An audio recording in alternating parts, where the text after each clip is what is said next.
برابر کے وہ شریک ہیں کہ جن کے پاس حق ہے، شریعت ہے، دین حنیف ہے، کتاب و سنت ہے، وہ اس لیے چپ کر کے بیٹھے ہوئے ہیں کہ یار تصویر حرام ہے، تصویر حرام ہے۔ بات سمجھ گئے؟ اب ایک طرف دشمن کے وار، ایک طرف جواب دینے والے، لیکن جو جواب دے رہے ہیں وہ اسلام نہیں کچھ اور تو ہو سکتا ہے۔ یہ کون سا اسلام ہے کہ جس میں نہ تو کے اندر رب کا جو ہے ساتھ شرک کیا جائے، اللہ کے مرتبے کو گرایا جائے، لوگوں کے مرتبے کو اونچا کیا جائے، اور جو کچھ کہا جائے، جو دل میں آئے وہ کہہ دیا جائے اور وہ اسلام ہو؟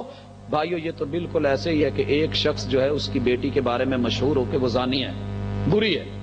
اب وہ کیا کرے؟ لوگوں کے اس جھوٹے پراپوگنڈے کو رد کرنے کے لیے بیوی کو ہاف نکر پہنائے یا بیٹی کو، اور ماشاءاللہ کپڑوں سے بے نیاز کر کے، اور اس کو عجیب عجیب اداؤں اور سٹائل میں بازار میں لا کے کہے لے او تے ایویں بھونک دے نے، میری تے کڑی ایڈی سونی ہے، تے بھلا کوئی کریکٹر چ ہے کچھ، دیکھ لو، اور وہ وہاں کھڑی سب کچھ جو ہے اس کی شکل پیش کر رہا ہو، تو کیا وہ اس کا دفاع ہوگا لڑکی کا؟ وہ دفاع نہیں ہے۔ ایک طرف اسلام پہ اعتراض اٹھ رہے ہیں، دوسری طرف جو اسلام پیش کیا جا رہا ہے وہ نہیں جو مدینے والے مصطفیٰ کا تھا۔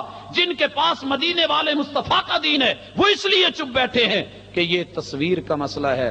بھائیو اب اگر کوئی شخص اس کی بیٹی پہ الزام لگے کہ یہ بری ہے، یہ بدکارہ ہے، یہ فلاں ہے، اور کیا کرے؟ ایک شخص اس لیے چپ بیٹھا رہے، یار میں نے اگر اس کا دفاع کر بتایا، حق بات بتائی، تو یہ غیبت ہوگی۔ غیبت اسلام میں حرام ہے، میں لہٰذا کسی کو صفائی دینے کے لیے ضروری نہیں، میں نہیں دیتا کیونکہ غیبت حرام ہے، میں کہوں گا یہ غلط بول رہا ہے تو یہ ہوگا۔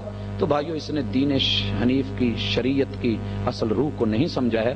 اصل یہ ہے کہ تصویر حرام ہے۔ دیکھیے سور کا گوشت حرام ہے، پوری ملت اسلامیہ متفق ہے، اصول فقہ کا قاعدہ ہے کہ جب انسان موت اور حیات کی کشمکش میں ہو تو اس کے لیے اتنا لے لینا جائز ہے کہ جس سے اس کی زندگی بچ جائے۔ آج اسلام اپنی اصل شکل جو ہے اس کی موت وہ واقع ہو رہی ہے۔ کافر اسے دہشت گرد کہہ رہا ہے، ظالم کہہ رہا ہے، فنڈامنٹلسٹ کا دین کہہ رہا ہے، اس کو جو ہے غلط طریقوں سے پیش کر رہا ہے، دقیانوس پیش کر رہا ہے، اور کچھ لوگ جو ہیں کیا کر رہے ہیں، جو اس کی شکل وہ اس سے بھی گئی گزری ہے، وہ صرف سر مارنے اور اس طرح کے انداز کو دین سمجھ رہے ہیں، اور جو لوگ چپ بیٹھے ہیں اس لیے کہ تصویر حرام ہے۔ بھائیو تصویر کو حرام رہنے دو جیسے مصطفیٰ نے کہا، لیکن دشمن کے دفاع کے لیے، دین کے دفاع کے لیے، اس کے مقابلے میں ویسا جو ہے مقابلہ کھڑا کرنے کے لیے ضروری ہے کہ اسی میڈیا سے جواب آئے، کیونکہ میڈیا گھر گھر میں ہے، مولوی کی بات سننے کے لیے کوئی آتا ہے۔ اب دنیا وہی دین سمجھتی ہے جو ان کے گھر میں ہے، جو پریچر آ رہا ہے، جو عیسائی آ رہا ہے، جو یہودی آ رہا ہے۔ ضروری ہے کہ ویسے ہی اسلام کا زبردست طریقے سے وہ اصل شکل پیش کی جائے، مصطفیٰ کا اصل چہرہ